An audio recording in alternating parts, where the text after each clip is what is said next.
Nous allons nous intéresser ici à la voie pulmonaire. C'est une voie d'administration de médicaments par laquelle le principe actif est administré directement dans l'appareil respiratoire.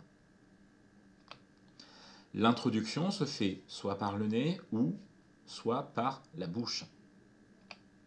Le principe actif est absorbé par les tissus bronchiques. Il existe deux types de dispositifs que nous allons voir, les inhalateurs et les aérosols. Commençons par les inhalateurs. Un aérosol est une préparation semi-stable de gouttelettes liquides ou de particules solides dispersées dans un gaz, habituellement de l'air. On distingue deux types de dispositifs selon ou non qu'une coordination main-poumon soit nécessaire à l'administration. Nous allons trouver les aérosols doseurs, plus communément appelés les sprays, qui nécessitent une coordination main-poumon. Et nous allons trouver les inhalateurs de poudre et auto-haleurs qui ne nécessitent pas de coordination. Une dose est libérée par l'inspiration. Attention, un débit inspiratoire suffisant est requis. Des prérequis à l'utilisation. Les particules inhalées se déposent dans les voies respiratoires dans les zones différentes selon leur diamètre. Le diamètre requis pour maximiser le dépôt dans les bronches terminales et les alvéoles est compris entre 1 à 5 microns, c'est-à-dire 1 à 5 millièmes de millimètre. Il existe des codes couleurs différents pour les aérosols doseurs en fonction du médicament prescrit. Ainsi, si l'aérosol doseur est de couleur bleue ou vert, cela signifie qu'il est pris en tant que bronchodilatateur. Si l'aérosol doseur est de couleur rouge, orange ou grenat, cela signifie que le médicament prescrit est du corticoïde. Enfin, si l'aérosol doseur est de couleur violet, cela signifie qu'il est prescrit en tant que bronchodilatateur à base de corticoïdes. L'intérêt des inhalateurs. Ils sont non invasifs et ambulatoires. La plupart des inhalateurs sont compacts et portatifs. Ils permettent une administration topique, c'est-à-dire locale au niveau du poumon, avec un bénéfice clinique rapide, tout en minimisant certains effets indésirables généraux par rapport à une administration systémique. Il n'y a pas d'effet de premier passage hépatique comme les médicaments que l'on prendrait en péros. L'administration est possible de molécules qui seraient détruites par les sucs digestifs. C'est le cas par exemple des peptides et des protéines. Il existe ce qu'on appelle des chambres d'inhalation qui sont utiles pour l'administration d'une dose par aérosol chez les sujets pour lesquels la coordination main-poumon est difficile. Il est recommandé d'utiliser une chambre d'inhalation chez les personnes âgées et chez les enfants de moins de 7 ans. Utilisez en plus le masque facial avant 3 ans afin de limiter les pertes de principe actif. L'efficacité des produits par voie inhalée peut être diminuée en cas d'encombrement des voies respiratoires, exemple lorsqu'il y a des mucosités abondantes ou en cas d'infection. Concernant le déroulement du soin, avant l'administration, il faut bien entendu vérifier la prescription médicale et l'identitovigilance, préparer le matériel. Les modalités d'administration sont propres à chaque dispositif. Il est donc impératif de se référer à la notice du produit afin de repérer les modalités précises d'utilisation. Réaliser un traitement hygiénique des mains. Vérifier le fonctionnement du dispositif lors de la première utilisation ou s'il n'a pas été utilisé depuis plusieurs jours. Il faut alors amorcer puis libérer une ou plusieurs bouffées dans l'air. Enfin, il faut amorcer, armer le dispositif. Pour cela, se référer à la notice car les modalités vont varier en fonction du dispositif. Concernant l'administration, Dans un premier temps, il faut demander au patient de souffler à fond pour vider ses poumons. Attention, il ne faut jamais souffler dans le dispositif. Il faut ensuite demander au patient de porter le dispositif à sa bouche et lui demander de refermer fermement les lèvres autour de l'embout buccal sans le mordre.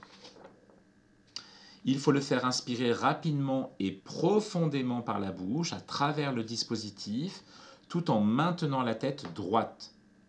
Pour les dispositifs pour lesquels la libération de la dose n'est pas automatique, la pulvérisation doit être déclenchée manuellement dans la première seconde de l'inspiration. Il faut ensuite demander au patient de retirer l'aérosol de sa bouche et lui demander de retenir sa respiration pendant environ 10 secondes. S'il y a besoin d'une nouvelle dose, il faut attendre au minimum 30 secondes avant la bouffée suivante. Si la prescription comporte un bronchodilatateur à courte durée d'action, c'est le cas des médicaments à base de salbutamol, de terbutaline ou d'ipratropium, l'idéal est de l'administrer en premier. Après l'administration, il faut désamorcer le dispositif et le refermer. Il faut demander au patient de se rincer la bouche et d'avaler un verre d'eau si l'aérosol est à base de corticoïdes. Nettoyer le dispositif avec des gants non stériles à usage unique. Concernant les surveillances infirmières, il faut surveiller les effets indésirables ou secondaires. Réaliser la surveillance selon les mentions du résumé des caractéristiques du produit et de la prescription médicale. Surveiller les effets attendus, alerter un médecin si un problème particulier se déclare, tracer la surveillance clinique à l'aide du compte-rendu infirmier dans le dossier du patient. Nous allons nous intéresser à présent à l'aérosol thérapie par nébulisation. L'aérosol thérapie par nébulisation permet d'administrer aux patients par voie inhalée du sérum physiologique ou des substances actives directement au niveau des voies respiratoires. Les médicaments sont ainsi maintenus sous forme de fines particules liquides ou solides par dispersion, permettant ainsi leur diffusion in situ, c'est-à-dire à l'intérieur. L'aérosol thérapie se fait à l'aide d'un gaz sous pression, le plus souvent de l'air comprimé, mais peut se faire également sous oxygène si cela est prescrit. Il existe différents types de générateurs d'aérosol. Nous avons les générateurs pneumatiques. La préparation médicamenteuse est nébulisée sous l'effet d'un gaz comprimé.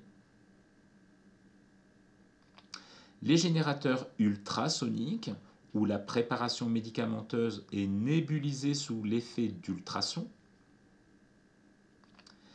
et les générateurs à tamis, où la préparation médicamenteuse est nébulisée sous l'effet de vibrations de haute fréquence avec un fort débit en passant au travers des micro-orifices d'un tamis.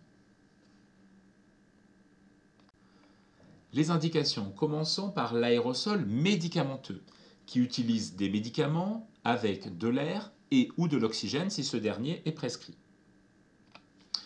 Cela fait partie du rôle infirmier sur prescription est inscrit ainsi à l'article R 4311-7 à l'alinéa 24, administration en aérosol et pulvérisation de produits médicamenteux.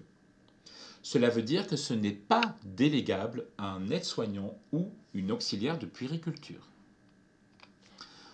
Ils vont être utilisés dans les syndromes obstructifs qui vont diminuer le calibre des bronches, comme la crise d'asthme ou en traitement de fond, dans les bronchites, dans les bronchopneumopathies chroniques obstructives, dans l'encombrement des bronches, dans l'insuffisance respiratoire chronique, dans l'insuffisance pulmonaire, pour faire passer des aérosols d'antibiotiques, mais également dans le cas de mucoviscidose.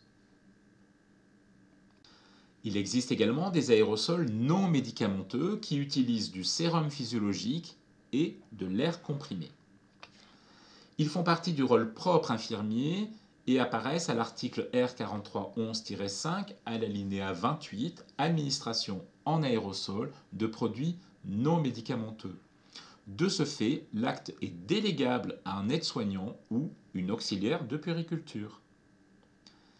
Les indications d'un aérosol non médicamenteux, l'encombrement des bronches, l'humidification des voies aériennes supérieures et inférieures, et la fluidification des sécrétions bronchiques. Les contre-indications, vous ne devez pas mélanger les produits. Attention également à l'allergie au produit en lui-même. Certains effets secondaires selon les produits risquent d'irritation, de sécheresse buccale, de palpitations, de tachycardie et parfois de tremblement des extrémités. Les prérequis, l'aérosol thérapie présente un risque infectieux respiratoire pouvant être prévenu par une technique aseptique, une utilisation exclusive de sérum physiologique pour la dilution des médicaments et de l'eau stérile pour l'entretien du nébuliseur, sans jamais rajouter d'eau de réseau pour diluer les médicaments ou rincer le réservoir, le renouvellement du kit régulièrement, l'élimination systématique de la solution médicamenteuse restante après chaque séance, l'entretien du nébuliseur après chaque usage avec rinçage à l'eau stérile et essuyage. En outre, elle nécessite également une connaissance des professionnels sur les effets des traitements administrés. À noter, les kinésithérapeutes sont aussi habilités à mettre en place un aérosol médicamenteux. Concernant le matériel nécessaire, il vous faut un générateur de pression, comme par exemple la prise murale, un débilitre à air ou à oxygène si cela est précisé dans la prescription médicale, un raccord ou un compresseur électrique. Vous avez besoin d'un nébuliseur à patient unique ou à usage unique, une cuve de nébulisation, un masque bucco-nasal et une tubulure. Du sérum physiologique en monodose, les médicaments qui ont été prescrits, des compresses, seringues et aiguilles stériles si nécessaire, un flacon d'eau stérile pour le rinçage du nébuliseur, des mouchoirs et crachoirs à usage unique, un sac à déchets d'activité de soins à risque infectieux.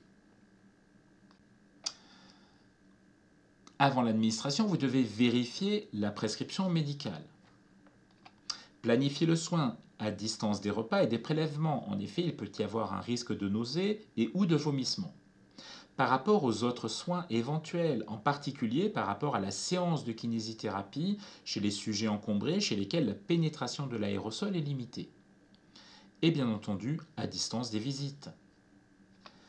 Regrouper l'ensemble des médicaments et matériels sur un plan de travail propre et sec, prendre connaissance des conditions d'administration en consultant la notice d'utilisation du produit.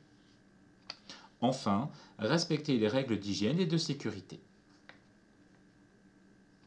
Concernant l'administration, au lit du patient, vérifier l'identivigilance. Pratiquer l'hygiène des mains avec une solution hydroalcoolique.